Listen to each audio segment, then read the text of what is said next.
gusto ko tong komentaryuhan natin itong kulukoy na Tede Casino na kisawsaw din sa impeachment. Na sabi niya, bobo daw ang nananawagan ay pa-dismiss ang impeachment complaint laban kay Sara Duterte. Aba, ang kakalam ko, si Franklin Drillo na number 3 sa bar. At yan ay akralo.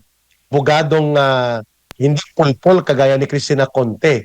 Si Tede Casino hindi yan lawyer. Nag-aabogadilyo para sa NPA, yes. Sino siya? Propagandista ng NPA. Sino si Ma'am? Ted Casino, Eric?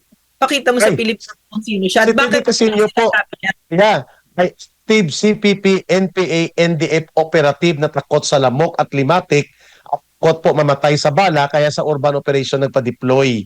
Kasi may air condition, may mga kotse, at makapag-McDo, makaslurpee, kagaya ni Renato Reyes. Pero sila po, NPA siya. bilang mataas, Nag-NPA ba si yes ma'am, Ted Casino? ay pumupunta lang sa kampo ng NPA.